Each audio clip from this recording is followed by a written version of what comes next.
बदल रहा है। बीता वक्त कुछ और था, आज का वक्त कुछ और है। हम लोगों ने पैरा ट्रिपिंग की है, माउंटेनियरिंग की है, हम लोग शूटिंग करते हैं।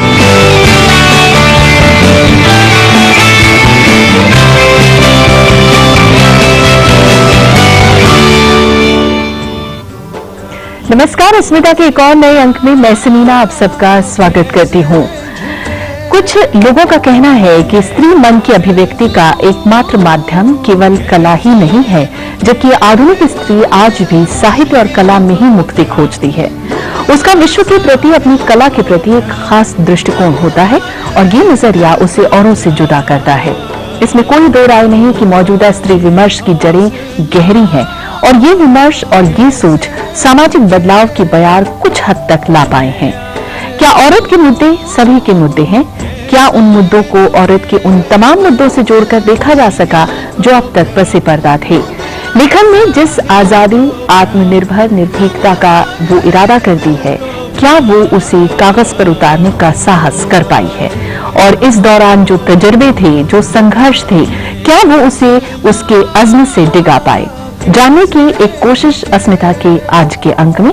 हमारे साथ जो खास मेहमान इस कार्यक्रम में जुड़े हैं, उन सबसे मैं आपका परिचय करा दूं।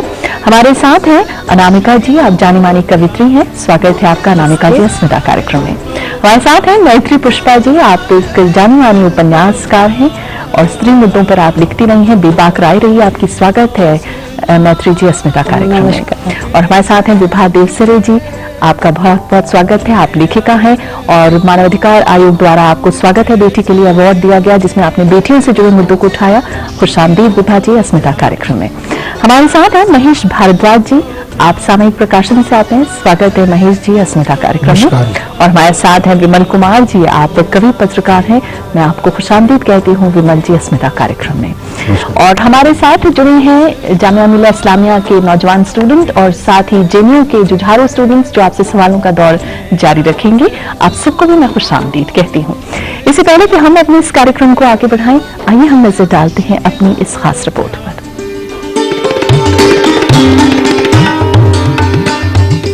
फैलाते पंख में उड़ती आकाश में आंकती परे से परे का विस्तार, तुम्हारे लिए भी मेरे लिए भी जानना यही है कि पंख है हमारे और अगर चाहें तो हम उड़ान भर सकती हैं। ऐसी ही उम्मीदें और आकांक्षाएं हैं उनकी, जिनके हाथों में घर बार की बागडोर तो है ही, साथ ही है कलम की ताकत और है अज़्म सामाजिक बदलाव का। अगर इतिहास की बात करें तो यहाँ कई विदुषियों ने अपनी रचनाओं से ये साबित किया है कि वो किसी से भी कम नहीं है। हालांकि महिलाओं के लिए लिखना इतना आसान भी नहीं। रोजमर्रा के काम के साथ लेखन का सामंजस्य बिठाने में काफी मुश्किलों का सामना करना पड़ता है। इन सब के बावजूद महिलाओं ने हार नहीं मानी और उनका लिखना जारी रहा। यहाँ तक कि कई बार तो वो पुरुषों को मात देती नजर आई। ये बात और है कि इसके लिए उन्हें कभी पुरुष सहकर्मियों के ताने सुनने पड़े, लांछन सहना पड़ा और नौकरी तक भी गंवानी पड़ी। कभी अतिवादियों का निशाना बनना पड़ा और अपना घर, अपना देश छोड़ने की नौबत आई, तो कभी अपने देश में ही नजरबंद और गिरफ्तार होना पड़ा। लेकिन इन सब के बावजूद लेखिकाओं की कलम की धार कभी कुंद नहीं हुई। अस्मिता के लिए प्रियंबरा, लोकसभा टीवी। तो ये थी हमारी खास रिपोर्ट जो आप सबने देखी। अनामिका जी, जो मेरा पहला सवाल आपसे, जब हम स्त्री विमर्श की बात करते हैं, स्त्री मुद्दों की बात करते हैं, तो एक सामाजिक बदलाव की अपेक्षा की जाती है जो स्त्री लेखन है या स्त्री विमर्श के मुद्दे हैं। आपका तजुर्बा क्या कहता है? हम अभी पेड़ लगाए जा रहे हैं। एक पेड़ लगाइए तो फिजा नहीं बदलती, कम से कम बहुत नाटकीय ढंग से तो नहीं बदलती, लेकिन लगातार पेड़ लगाए चलिए तो जरूर शहर की जलवायु बदल जाती है। तो ये जो बदलने की प्रक्रिया है वो पेनफुल भी होती है, बहुत कष्टप्रद भी होती है, लेकिन कुछ कष्ट दुनिया के जरूरी कष्ट होते हैं।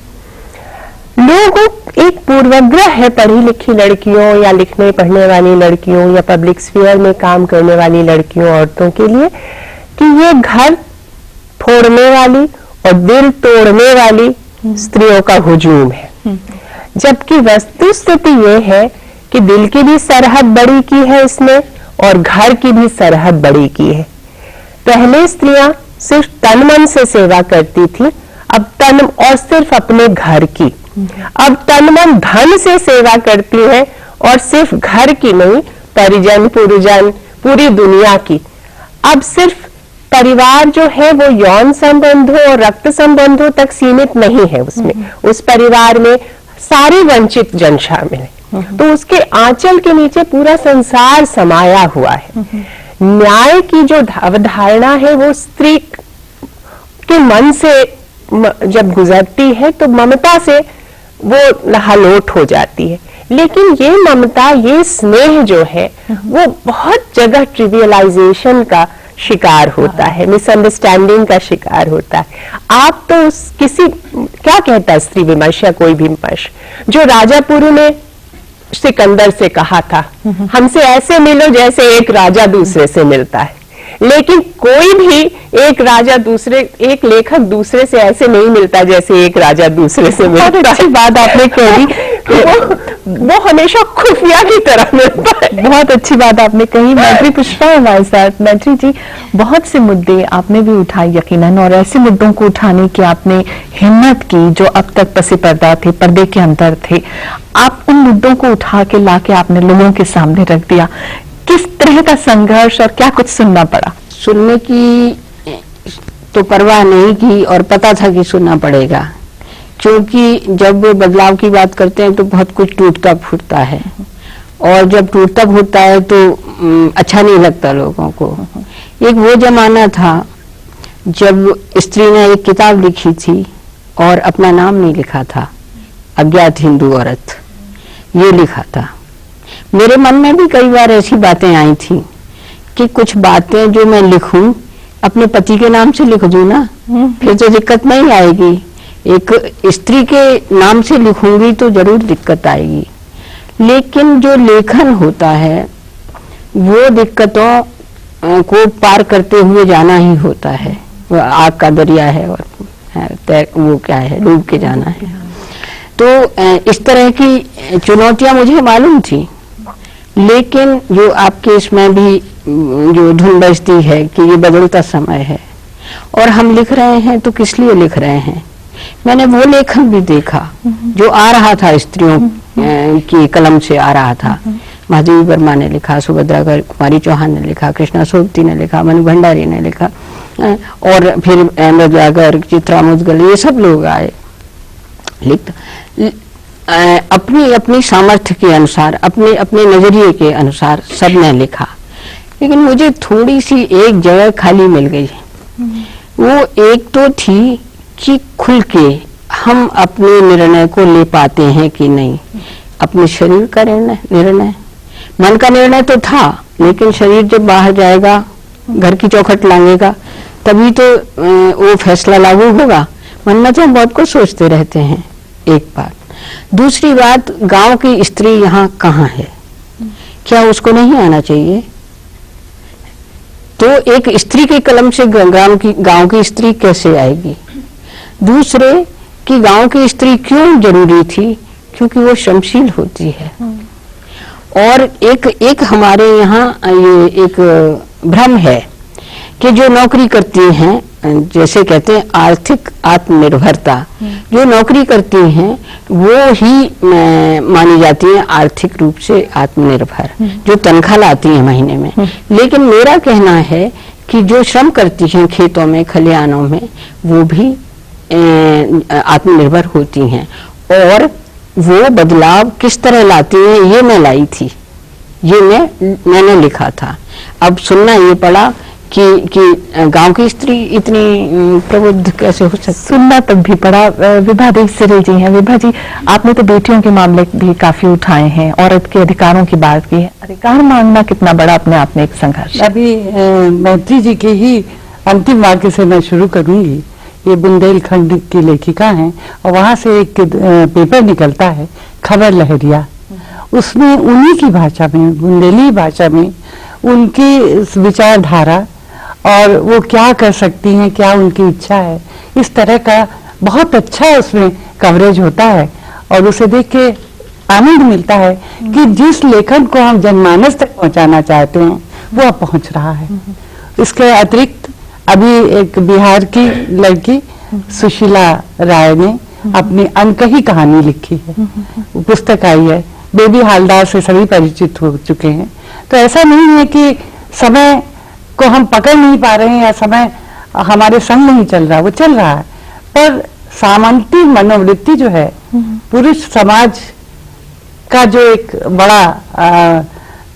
बड़ी तरीके से चलने वाला एक साजिश ही कहिए उसे, वो अभी भी है। लेकिन ऐसा भी नहीं है कि पुरुष समाज साथ नहीं दे रहा है। हमारे पड़ोस में प्रकाशक जी बैठे हैं, महिला विमर्श पे बहुत सी पुस्तकें ये छाप चुके हैं। तो और सवाल ये है कि मेरा मानना सिर्फ ये है कि 2% महिलाएं ही हैं जो जनमानस की बात को समझ सकी हैं। हमें आवश्यकता है कि और दूर तक जाएं और अच्छी तरह से उन चीजों को समझें और जानें, तभी हम आगे बढ़ सकते हैं। स्त्री विमर्श पर आपकी काफी किताबें हैं। सामयिक प्रकाशन की अगर हम बात करते हैं तो पाठकों का रुझान कैसा दिखता है आपको? देखिए, पहली दृष्टि में तो पाठकों का रुझान मुझे बहुत ही उत्साहवर्धक लग रहा है। अगर मैं थोड़ा सा पीछे जाऊं तो लगभग 5 वर्ष पूर्व मुझे लगा कि भी इस समय समाज में स्त्री विमर्श जो है वो काफी महत्वपूर्ण तरीके से और काफी आवाज के रूप में धीरे धीरे आगे बढ़ रहा है स्त्रियों की ताकत को।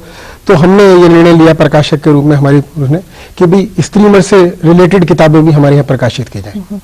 और आज लगभग 35 किताबें सामयिक प्रकाशन ने स्त्री विमर्श की प्रकाशित की है। पाठकों में उनकी रुचि का क्या कहूँ, हमारे यहाँ वैसे मतलब वृंदा करात जी की किताब जीना है तो लड़ना होगा, मैत्री पुष्पा जी की किताब खुली खिड़कियां, अनामिका जी की किताब, नाशिरा शर्मा की किताब, इस तरह मतलब लगभग देश के 30-35 जो बड़े नाम है सबकी किताबें छपी हैं। और पाठकों की दृष्टि से जैसे क्या नाम के जीना है तो लड़ना होगा, वृंदा करात जी की किताब की 4 संस्करण अब तक बिक चुके हैं, तो पाठक तो हाथों हाथ ले ही रहे हैं। मैत्री जी की किताब के क्या नाम है 3 संस्करण हार्ड बाउंड में, 2 पेपर बैक में बिक चुके हैं। अनामिका जी की पुस्तक के 2 संस्करण बिक चुके हैं।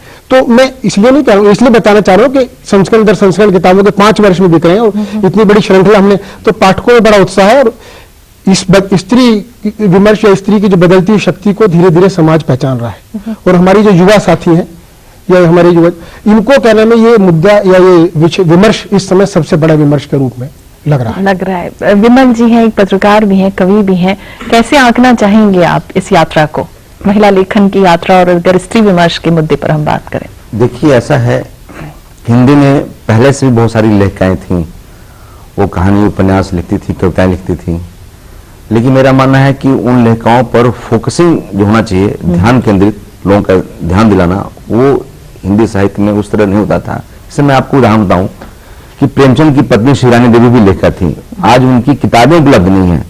किसी ने शिवरानी देवी की जीवन लिखने की कोशिश नहीं की, प्रेमचंद की जीवन लिखने की कोशिश की, उनके पिता ने भी लिखी, लेकिन माँ के बारे में एक विस्तृत जीवनी लिखने की कोई कोशिश नहीं की। अलबत्ता शिवरानी देवी ने किताब लिखी प्रेमचंद घर में। तो कहने का मतलब है कि पर्दे के पीछे स्त्रियां रहती थी।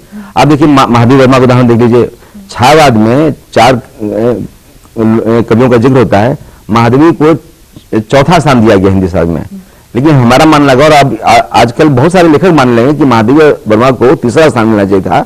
और निराला पर किताब रामविलास शर्मा ने लिखी, निराला की साहित्य साधना, ऐसी किताब उस जमाने में महादेवी वर्मा पर लिखी नहीं गई आलोचनात्मक किताब। अगर वो लिखी गई थी तो महादेवी वर्मा के लेखन पर भी बहुत विस्तृत से चर्चा होती, उनकी जिक्र तो होता है, लेकिन मेरा मतलब कि आलोचना में क्षेत्र में भी जो काम उनको क्रेडिट मिलना चाहिए था, कई लोगों का मानना है कि पंत से ज्यादा अच्छी लेखिका थी महादेवी वर्मा। तो मेरे कहने मतलब, और ऐसे बहुत सारी लेखिकाएं जो एक वो मैंने कहानी में लिखा थी, ये यूपी की बंग महिला, बहुत सारी लेखिकाएं अज्ञात रह गई। एक बिहार के रघुवीर नारायण थे जिनका बटोरिया गीत था, उनकी पत्नी थी प्रकाशवती नारायण। ऐसे बहुत सारी लेखिकाएं, अश्क ने एक लंबा सीरीज लिखा था साक्षात्कार पत्रिका में, बाद में आधी जमीन नाम से किताब आई, उसमें तमाम लेखिकाओं के बारे में लिखा था। मतलब कि पहले लेखिकाएं लिखती थी, उन पर फोकसिंग होता था। ये सही बात है कि 20-25 साल में हंस पत्रिका के माध्यम से रायन यादव ने भी एक बहस चलाई, उससे भी और बहुत सारी लेखिकाएं सामने आई।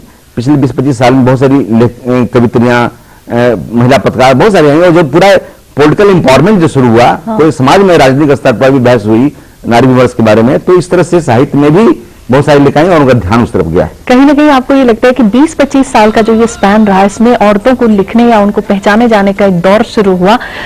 औरत जिसने आजादी की लड़ाई से लेकर आज तक अपनी पहचान दर्ज करवाने में कोई कसर नहीं छोड़ी। प्राचीन काल में नजर डालें तो पाते हैं कि तब काफी जो थी स्वस्थ प्रवृत्तियां थी। बड़े बड़े धार्मिक अनुष्ठानों में, वाद विवाद में महिलाओं की भूमिका अहम होती थी। अब आधुनिक दौर में उसकी लेखनी को, उसकी सोच को, उसकी निर्भीकता को पूरी आजादी है, और उस आजादी में उसका आत्मसम्मान, उसकी खुद की अस्मिता कितनी मुतासिर हुई है, ये एक काबिल गौर बात है। हाजिर होते हैं हम एक छोटे से ब्रेक बाद।